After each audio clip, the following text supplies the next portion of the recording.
Barbara Lang had hired Tim Ford to paint her bedroom, but she never expected to find herself closing the door behind them both, trapping them in a space that suddenly felt charged with possibilities that had nothing to do with interior decorating. The afternoon light streaming through her master bedroom windows illuminated more than just the freshly painted walls it revealed. The way her pulse quickened at the sight of Tim's muscled frame stretching to reach the crown molding, paint splattered, shirt clinging to shoulders that made her forget. She was supposed to be reviewing quarterly reports. She'd meant to grab her laptop and retreat to her home office, maintaining the professional distance she'd carefully constructed since Tim's crew began the renovation 3 days ago.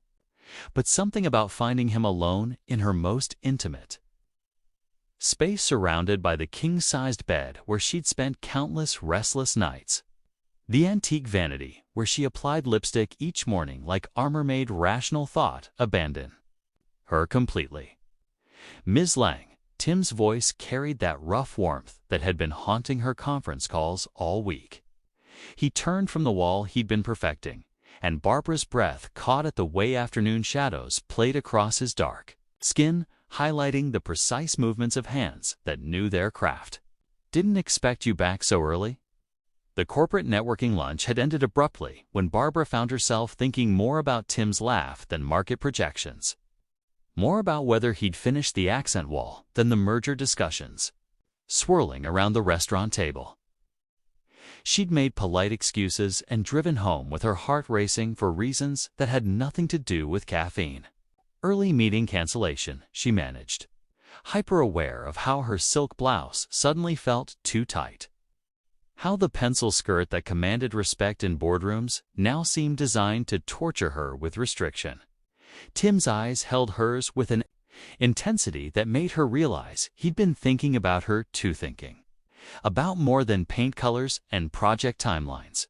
The space between them hummed with electricity that had been building since their first conversation about color schemes had turned into something deeper, more personal. Barbara had hired Tim's company based on their stellar reviews and competitive pricing, but she'd been unprepared for the way Tim himself would challenge everything she thought she knew about desire and propriety. Her hand found the door handle without conscious thought, and as the latch clicked shut, sealing them into the intimate sanctuary of her bedroom, Barbara realized she'd just crossed a line that would change everything. The soft sound echoed in the sudden silence, and Tim's paintbrush stilled against the wall as they both acknowledged what that simple gesture meant. They were no longer client and contractor. They were a woman and a man alone in a bedroom, surrounded by the scent of fresh paint and possibilities neither had dared voice until this moment. The kitchen felt smaller, with Tim moving through it, checking paint samples against the natural light that filtered through Barbara's carefully chosen window. Treatments. She'd retreated here after yesterday's charged moment in the bedroom, telling herself that discussing the remaining rooms would restore professional normalcy. Instead, watching Tim's careful attention to detail, the way he held color swatches up to catch different angles of morning sun, only intensified her awareness of him. "The sage green would complement your cabinets," Tim said, his voice carrying the quiet confidence that made Barbara's stomach flutter despite her best efforts.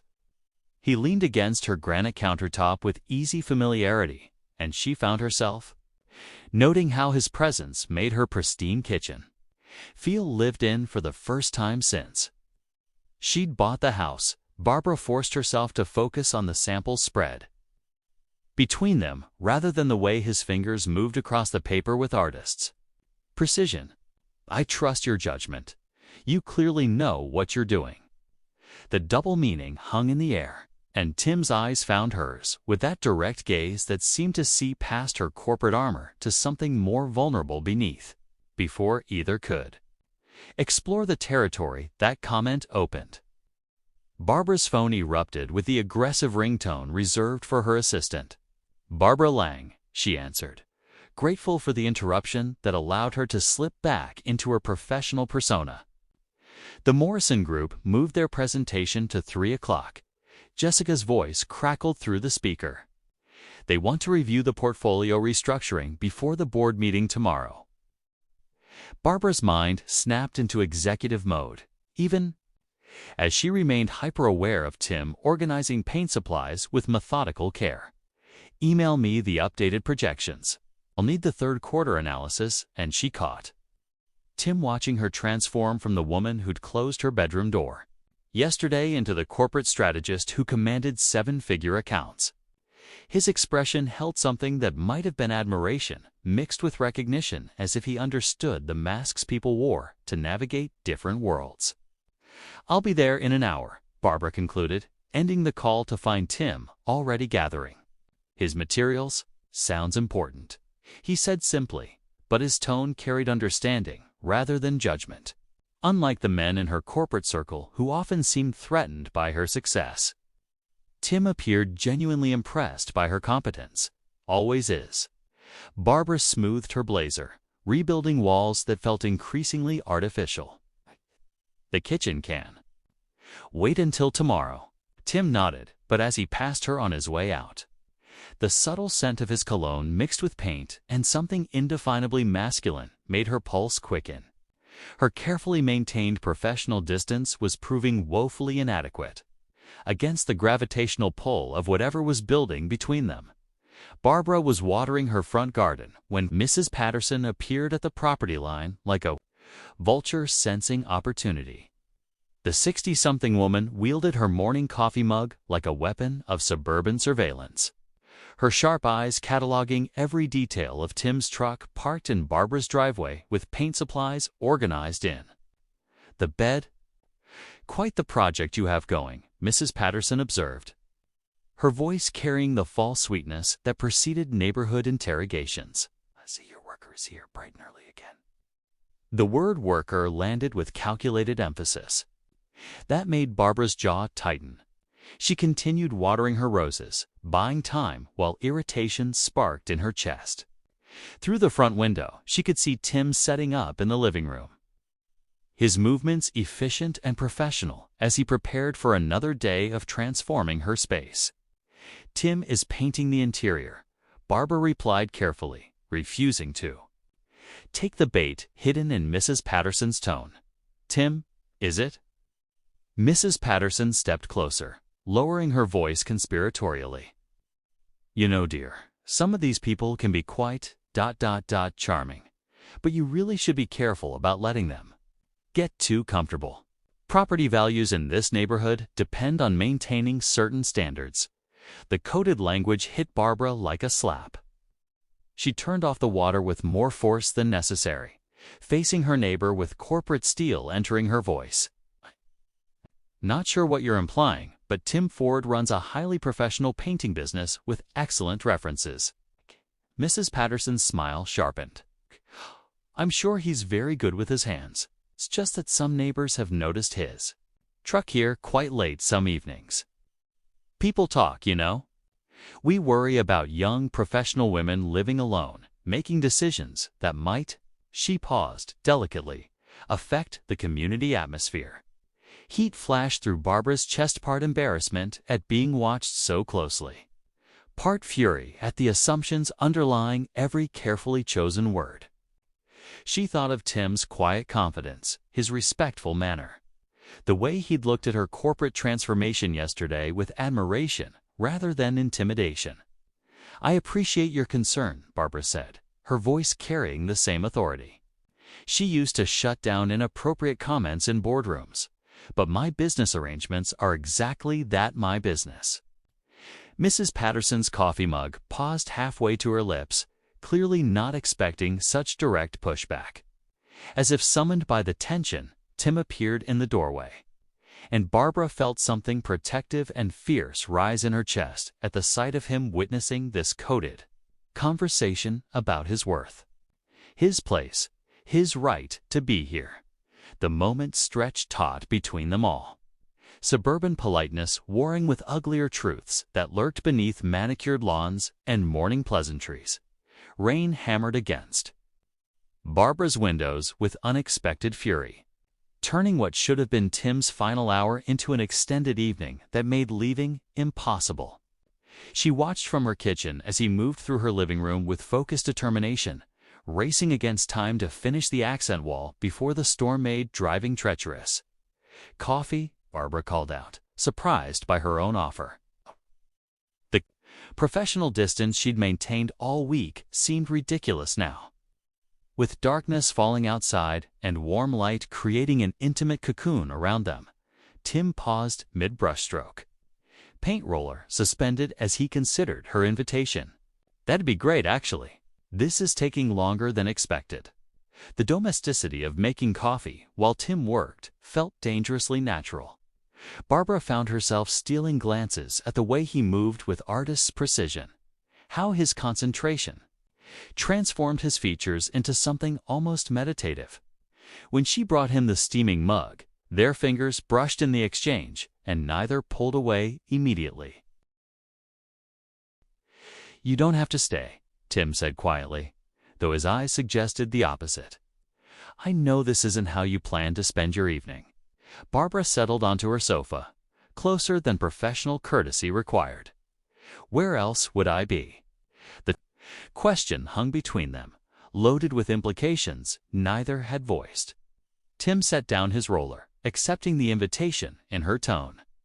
The storm outside seemed to mirror something building between them, electric, inevitable, impossible to ignore. "You defended me today," Tim said, his voice carrying gratitude mixed with something deeper. "With your neighbor. You didn't have to do that." "Yes, I did." The words emerged with surprising fierceness.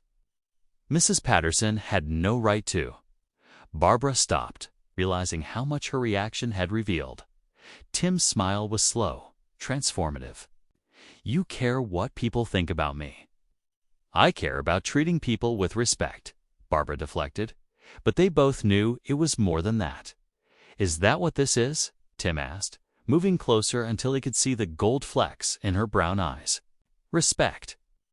The question demanded honesty neither had been ready for until this moment. Barbara felt her carefully constructed walls crumbling under the weight of attraction she could no longer deny. Outside, thunder rolled across the sky like permission to acknowledge what had been building between them since that first charged moment in her bedroom. "No," she whispered, her admission barely audible above the storm. "It's not just respect." Tim's hand found hers in the lamplight, and Barbara realized they'd crossed another invisible boundary, moving from professional courtesy into territory that would change everything between them. Morning light streamed through Barbara's kitchen windows as she found Tim already at her breakfast counter, 2 cups of coffee steaming between them like an unspoken truce. He'd stayed through the storm, sleeping on her couch with a professionalism that somehow made the intimacy of sharing her morning routine feel more significant than if he'd crossed other boundaries. "You're an early riser," Barbara observed, settling onto the bar stool beside him with a proximity that would have felt impossible a week ago. "Construction habit," Tim replied, but his smile suggested he'd been waiting for her company rather than simply killing time. "Hope you don't mind, I made myself at home." The phrase "made himself at home" carried weight neither addressed directly. Barbara studied his profile in the soft morning light, the strong line of his jaw, the way steam from his coffee cup caught the early sun. This felt dangerous in an entirely different way than their charged moments of attraction.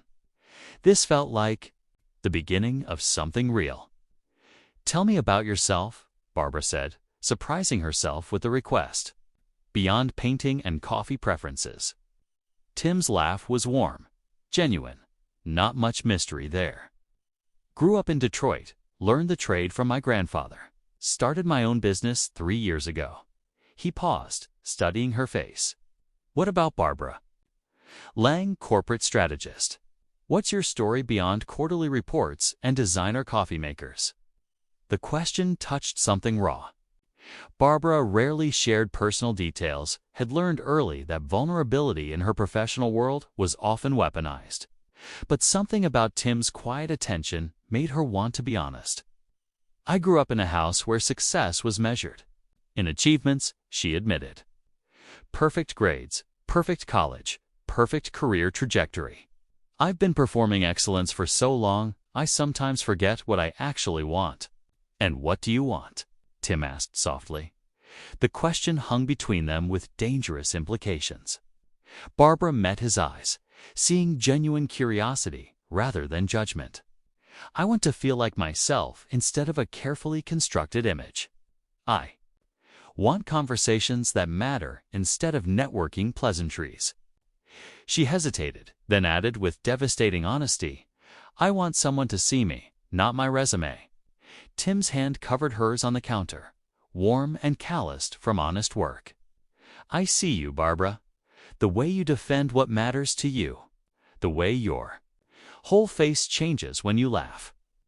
The woman who closes doors and makes coffee and worries about being enough.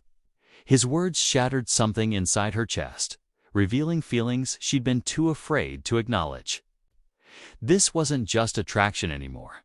Was recognition, acceptance. The terrifying possibility of being truly known. The sterling, Glub's mahogany-paneled dining room felt suffocating as Barbara sat across from her business associates. Their conversation drifting from market projections to the kind of personal speculation that made her stomach clench. She'd been distracted all morning, replaying Tim's words about seeing her, feeling the phantom warmth of his hand covering hers. Barbara's been glowing lately, Margaret from Acquisitions observed with the sharp smile of someone fishing for gossip. New skincare routine, or something more interesting? David Chen, her longest-standing colleague, leaned forward with predatory curiosity. I heard you've been doing some home renovations. It's nothing like a good contractor, too. Let's brighten up the space. The emphasis on contractor carried implications that made Barbara's jaw tighten. She forced herself to maintain professional composure while heat crept up her neck. The house needed updating. Of course, Margaret's laugh held knowing undertones. Though some contractors can be quite hands-on with their service, especially the attractive ones. Barbara's fork paused halfway to her mouth. I'm not sure what you're implying. Nothing inappropriate, David interjected smoothly, but his eyes glittered with gossip hunger. Just that mixing business with pleasure can get complicated, especially when there are cultural differences to navigate. The coded language hit, like ice water. Barbara understood now that her colleagues had somehow learned about Tim, had reduced their connection to crude assumptions about lonely executive women and opportunistic service providers. The realization that her private life had become office entertainment made her feel exposed, vulnerable in ways she'd spent years learning to avoid. Professional boundaries are important, Margaret added with false concern, particularly for more women in our position. Perception matters as much as performance when it comes to client confidence. Barbara nodded mechanically while her mind raced. She thought of Tim's respectful distance even as attraction pulled them together, his genuine interest in her thoughts rather than her bank account. The contrast between his authentic attention and these colleagues' calculating speculation made their assumptions feel even more poisonous. The Morrison Group specifically requested you for their portfolio restructuring. David continued. Conservative clients appreciate traditional values, stability, the appearance of sound judgment in all areas of life. The threat wrapped in opportunity wasn't subtle. Barbara's career had been built on cultivating trust with exactly the kind of clients who would judge her personal choices through narrow lenses of propriety and prejudice. As lunch concluded with forced smiles and strategic small talk, Barbara realized she was facing her first real choice: protect the professional image that had taken decades to build, or defend something authentic that felt worth the risk. The wine had been a mistake. Barbara knew that now, as she poured her second glass with hands that trembled from the afternoon's corporate whispers, still echoing in her head. Tim sat across from her in the living room he'd transformed with his careful artistry. The warm lamplight making his finished work glow while casting shadows that emphasized the strong lines of his face. Rough day? Tim asked, noting the tension. She carried in her shoulders the way she'd barely touched the takeout containers between them. "They know about you," Barbara said, the wine-loosening words she'd planned to keep buried. "My colleagues. They're making assumptions about us, about what this is." Tim's expression darkened with understanding. "And what did you tell them?" "Nothing." "I said nothing." The admission tasted bitter. Barbara met his eyes across the coffee table, seeing hurt flicker behind his composed exterior. "Because I'm a coward who spent so long protecting her image that I forgot how to protect what actually matters." The words hung between them like a confession, raw and honest in the intimate space they'd created together. Tim set down his wine, moving closer until he could see the gold flecks in her eyes. The vulnerability she rarely allowed anyone to witness. "Barbara," he said softly, her name carrying reverence and desire in equal measure. "You don't have to protect me from your world. But you do have to decide what you want." "I want you," she whispered, the admission shattering every professional boundary she'd carefully maintained. "I want this, whatever this is, even if it destroys everything I've built." Tim's hand cupped her face with gentle reverence, thumb tracing her cheekbone as weeks of accumulated tension crystallized into this moment of absolute clarity. "Are you sure?" Instead of answering, Barbara closed the distance between them, her mouth finding his with desperate hunger that spoke of sleepless nights and stolen glances and the magnetic pull that had been drawing them together since that first charged encounter in her bedroom. The kiss ignited something primitive and consuming. Years of careful control dissolving under the heat of genuine connection. Tim's hands tangled in her hair while she pulled him closer, surrendering too. The intoxicating realization that this felt more real than anything in her perfectly constructed life. They moved together with urgent grace, professional distance finally abandoned for something raw and honest and terrifyingly authentic. As Barbara felt herself falling into passion that would change everything, she realized she'd already crossed the point of no return the moment she decided Tim Ford was worth the risk. The consequences would come tomorrow. Tonight belonged to them. Dawn crept through Barbara's bedroom windows like an accusation, illuminating the tangle of sheets and the evidence of her spectacular surrender to desire. She woke gradually, hyper-aware of Tim's arm around her waist, the warmth of his chest against her back, the intimate weight of what they'd shared settling on her shoulders like lead. Reality crashed over her in waves. Margaret's knowing smile, David's coded warnings, the Morrison Group's conservative expectations. Her career balanced on a knife's edge while she lay naked in the arms of a man who represented everything her professional world would condemn. "Morning," Tim murmured against her neck, his voice still rough with sleep and satisfaction. His hand traced lazy patterns on her bare shoulder, each touch sending aftershocks through nerve endings that remembered every moment of their passion. Barbara tensed, her body at war with her mind. Part of her wanted to melt back into his embrace, to pretend the outside world didn't exist. But the larger part, the part that had built her career on calculated decisions and controlled risks, was screaming. Warnings about damage control and reputation management. "I should shower," she whispered, already pulling away from his warmth. "I have an early meeting." Tim's hand stilled on her shoulder. "Barbara, wait. We should talk about this." "Talk about what?" She sat up, gathering the silk sheath around herself like armor. The same sheet that had been tangled around them hours ago now felt like a barrier against intimacy that suddenly seemed too dangerous to sustain. It's about what happened between us, about what it means.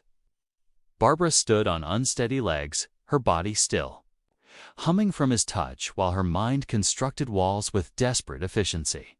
It was a mistake. The wine, the stress from work, I wasn't thinking clearly. "Stop." Tim's voice carried an edge she'd never heard before. He sat up, studying her face with eyes that saw too much. "Don't do this. Don't pretend last night didn't mean anything." "It can't mean anything," Barbara said, her voice brittle with the effort of denial. "You know that." "My career, my reputation, your reputation," Tim repeated flatly. And Barbara heard the hurt beneath his controlled tone. "Right, because being with me would damage your precious image." The accusation hit its mark, but Barbara couldn't deny it without lying to them both. She moved through her morning routine like an automaton, hyper-aware of Tim's wounded silence as he dressed and gathered his things. The intimacy they'd shared just hours ago felt like a fever dream, something beautiful, crumbling under the weight of her fear. When he left without saying goodbye, Barbara realized she'd just broken both their hearts to protect a life that was starting to feel like a beautiful prison. The Riverside Community Center buzzed with the energy of neighbors who'd gathered for blood disguised as civic duty. Barbara sat in the back row, her corporate armor navy blazer and pressed slacks feeling inadequate against the weight of dozens of eyes that tracked her every movement. She'd come alone. Tim having finished the painting project 2 days ago and disappeared from her life with professional finality that left her hollow. Mrs. Patterson called the meeting to order with theatrical precision, her silver hair perfectly styled for the performance ahead.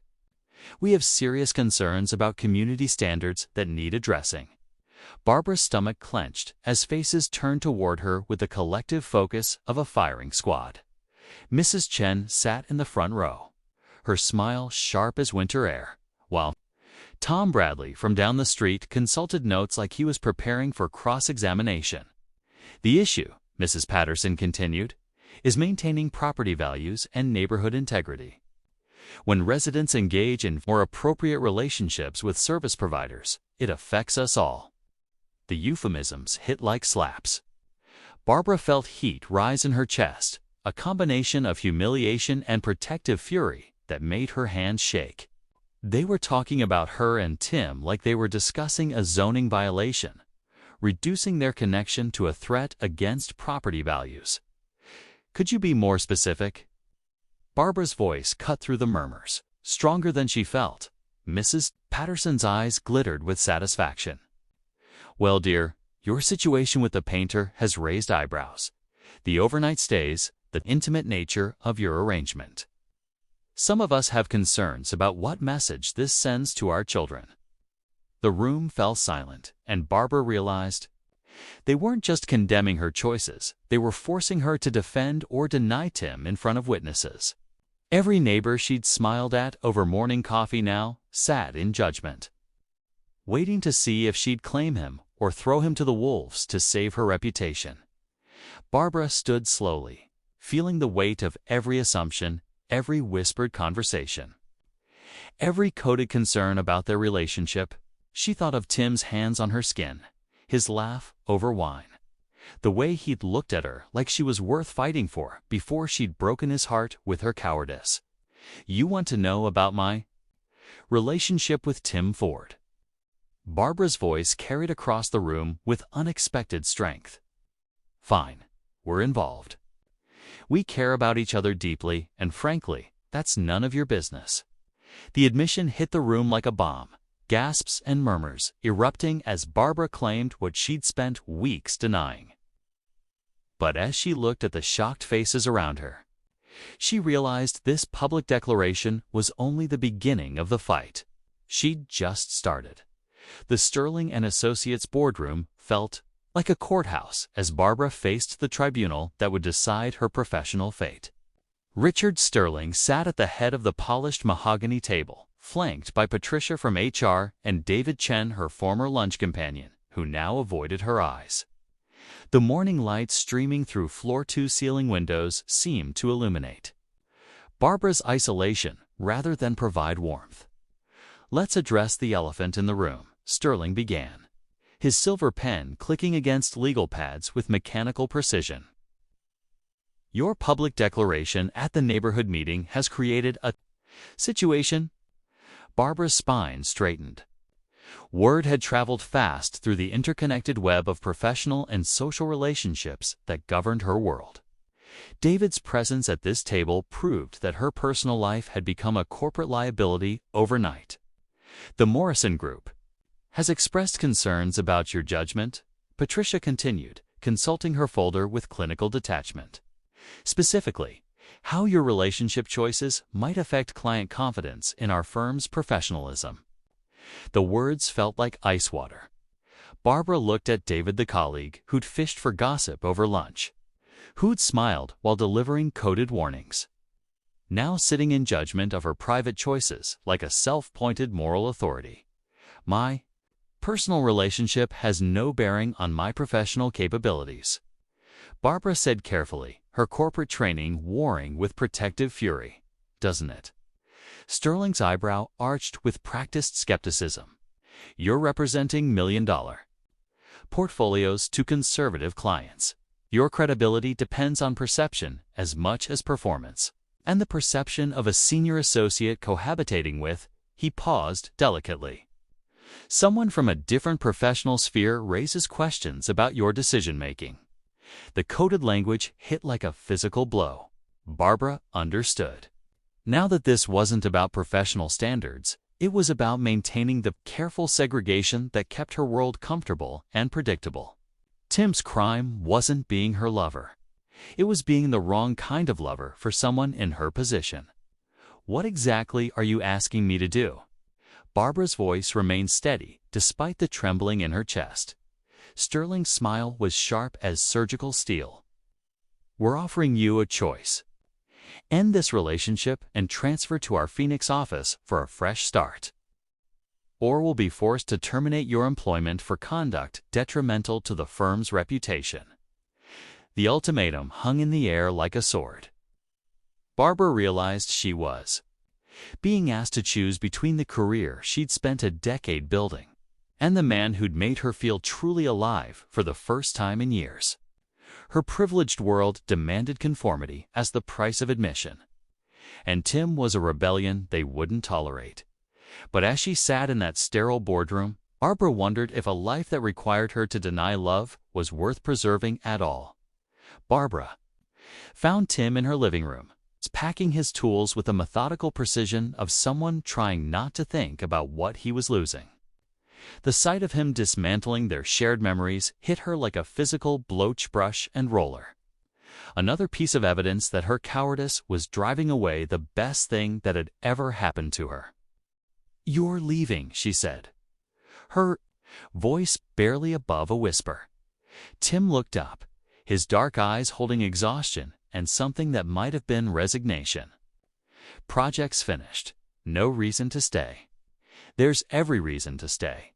The words exploded from her with surprising force. Barbara crossed the room in 3 quick strides, her hands covering his as he reached for another paint can. I was wrong. About everything. Barbara, be realistic. Tim's voice carried the weight of someone who'd fought this battle before and lost.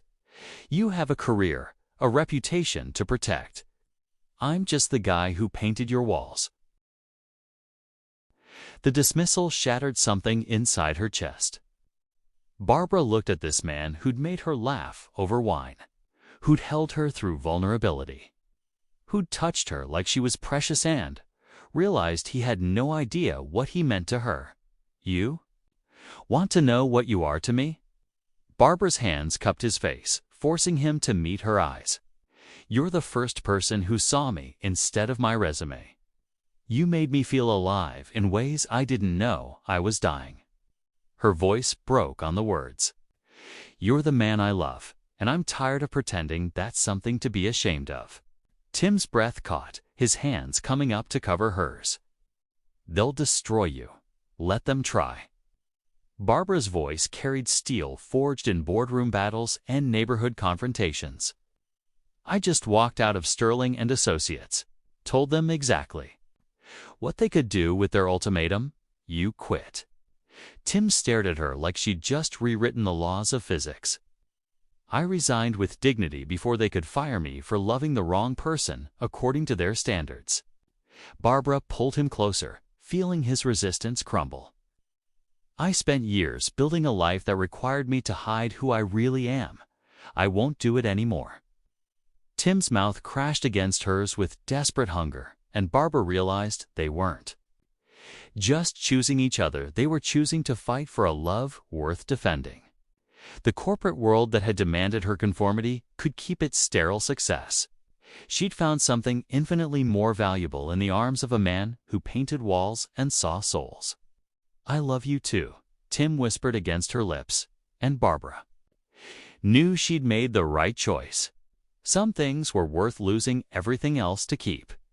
3 months later, Barbara's bedroom walls gleamed with a deep burgundy that Tim had insisted would complement her skin tone perfectly. She'd questioned his artistic vision until she saw herself reflected in the vanity mirror. Wrapped in nothing but silk sheets the color of wine, her dark skin luminous against the rich backdrop he'd created for their love.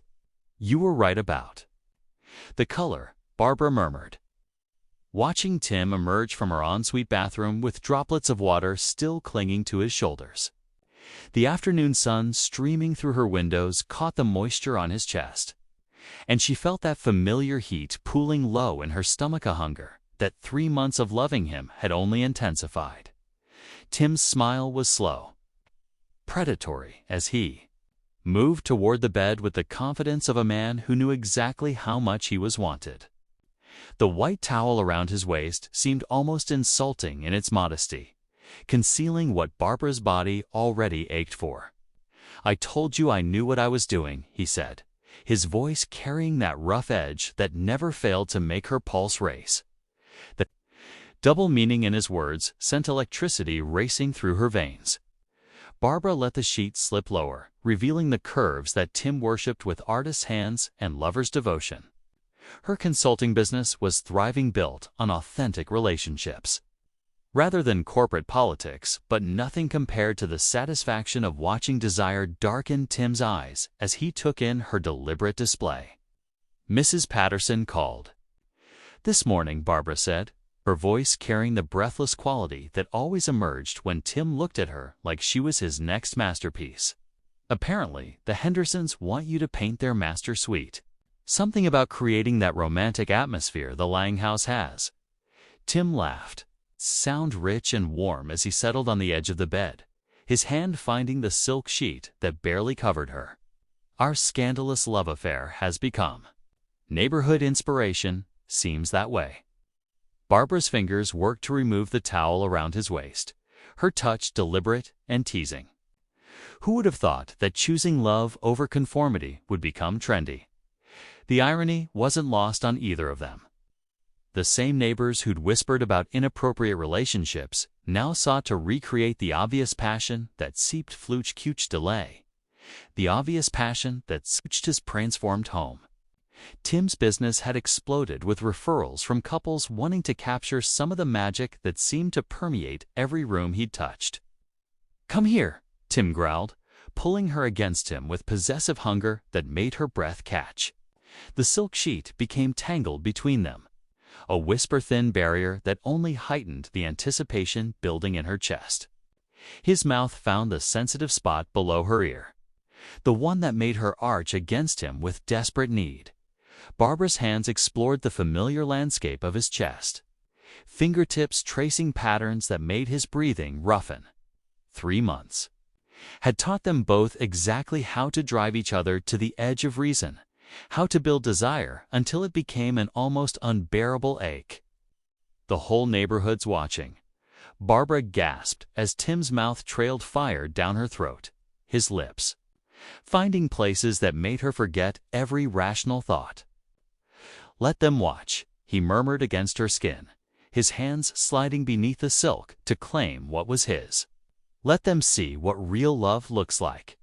The burgundy walls seemed to pulse with heat, reflecting their passion back at them like a cocoon of desire that shut out the judgmental world beyond these windows. Outside, the suburban afternoon continued its predictable rhythm. But inside these walls, Barbara and Tim were creating their own revolution, one passionate, earth-shattering moment at a time. Their love had survived corporate ultimatums, and Neighborhood committees had proven that sometimes the most beautiful scandals were the ones that ended with forever.